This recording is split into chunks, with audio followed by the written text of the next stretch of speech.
Shalom Bapak Ibu sekalian, bagaimana kabar Anda hari ini? Semoga kita semua masih dalam keadaan yang baik sampai saat ini. Seorang mistikus yang bernama Rumi pernah berkata bahwa life is balance between holding on and letting go. Hidup adalah keseimbangan antara mempertahankan dan melepas, itu katanya. Dan saya mengaminkan itu. Hal sederhana yang seringkali tidak kita sadari, yang sejatinya tidak pernah diluputkan setiap saat oleh tubuh kita adalah juga proses mempertahankan dan melepas, yakni bernafas. Kita mempertahankan oksigen yang ditangkap oleh hidung kita, kemudian kita melepaskan karbon dioksida keluar dari tubuh kita. Dan hal ini kita lakukan setiap saat, kapanpun, selama kita hidup. Dan memang begitulah kehidupan Bapak Ibu. Kadang kita mendapat sesuatu, mampu menggenggamnya, namun sekali waktu hal itu tidak dapat kita pertahankan. Di waktu tertentu hal itu harus berlalu, karena masanya sudah habis dan kita pun harus melepasnya. Itulah hidup, mempertahankan, tapi juga ada kalanya melepas.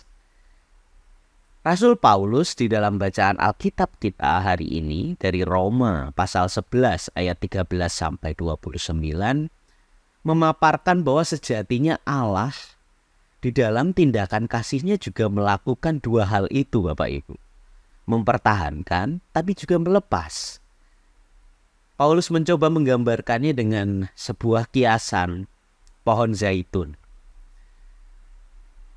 Diceritakan di sana bahwa cabang pohon zaitun liar yang tidak terawat, yang semestinya sangat mungkin bisa mati, dapat berubah nasibnya menjadi pohon zaitun yang subur ketika Allah sengaja mencangkokkannya, menempelkannya pada cabang pohon zaitun yang sejati, pohon zaitun yang sehat dan terawat dengan baik.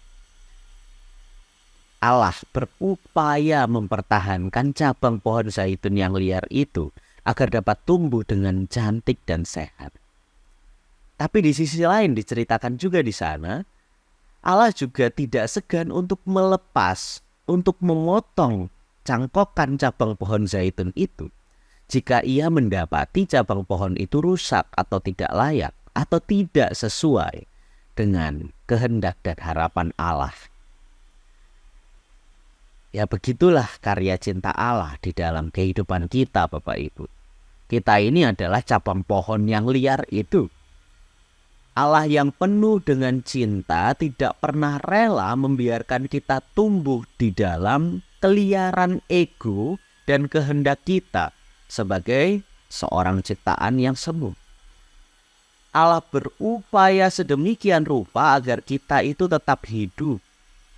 Namun tindakan Allah itu tidak bisa dipandang sebagai sebuah berkat yang murah, yang ketika kita mendapatkan kemudian menjadikan kita puas diri gitu ya, lalu kita bermegah atas anugerah itu. Allah menuntut kita untuk tetap berada di dalam kemurahannya, ditulis Paulus di ayat 22. Itu berarti Allah meminta kita untuk menyelaraskan diri dengan Allah, bersedia mempertahankan nilai-nilai kasih Allah di tengah kehidupan kita, serta melepaskan keangkuhan dan ego diri kita. Itu yang dinamakan selaras dengan Allah. Mempertahankan nilai kasih Allah dan melepas keangkuhan serta ego diri kita.